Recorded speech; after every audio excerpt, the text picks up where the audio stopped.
Origin of Ayurveda. Adi Guru Shiv Ki Dein, as I understand.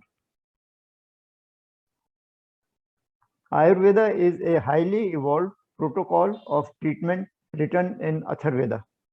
Descent of Ayurveda. I am sure there must have been many theories of descent of Ayurveda from gods to humans.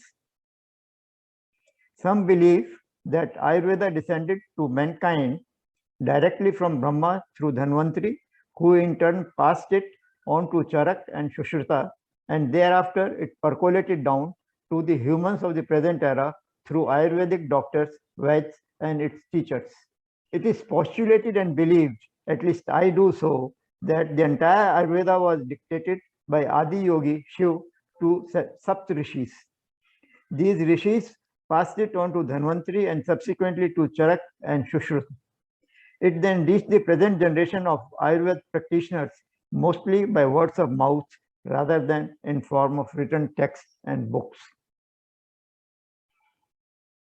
I am sure there must have been many systems of medicine and schools of thought regarding health and disease of human beings prevalent in that period, that is Ayurvedic era. There is an enormous amount of knowledge accumulated in Ayurveda, both in medical and surgical disciplines. It is particularly true in fields of gastroenterology, neurology, psychology, and human behavior in sorrow and joy. It cannot be work of a single man. A large number of rishis and acharyas must have practiced and researched for thousands of years on the subject of health in totality that the Adi Yogi passed on to us. I believe Adi Yogi was the final common spokesman for delivery of knowledge that had accumulated till then in all the disciplines of medicine and surgery. We, the present day humans with fully conscious mind, alive to all dimensions of life, living in best of time for the last more than 2000 years, are working on the subject of human body in health and disease. But we are still at the footsteps of the pile of knowledge that Adi Yogi had delivered to us by way of Ayurveda.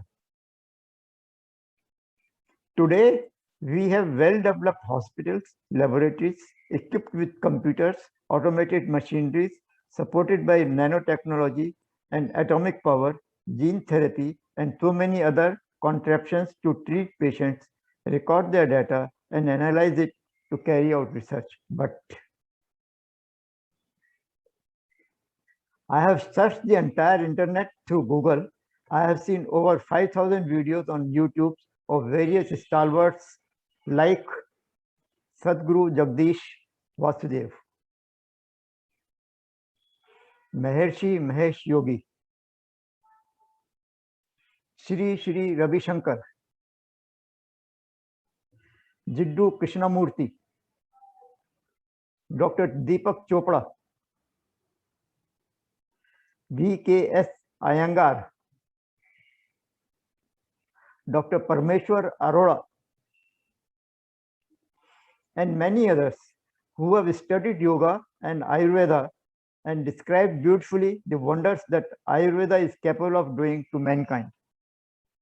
Sudhanshu Trivedi, member of parliament, orated eloquently in Parliament House about the medical skills described in Ayurveda and how simplified were the surgical techniques that even a kumhar, that the earthen pot maker, could reimplant the nose of a man with perfection, possibly sitting under a tree. Mr. Kumar Viswas, an authority on Indian mythology and literature, in his various public concerts and thought-provoking discourses, describes the wonders of Ayurveda, but does not mention anything about how these were achieved. In Ramayana, Mahabharata, and many other epics, it is mentioned that during war, the injured soldiers were treated by applying some ointments. The results were fantastic. Soldiers were fit to fight the next day again. But nowhere it is mentioned that how these ointments were made and what was the mode of research at that time that the Ved, Rishis, and acharyas adopted to produce these ointments and kalhas. There is no historical, archaeological, or even mythological evidence available till now to suggest that in ancient times they had anything like laboratories, workplaces, or hospitals to conduct treatment and or research.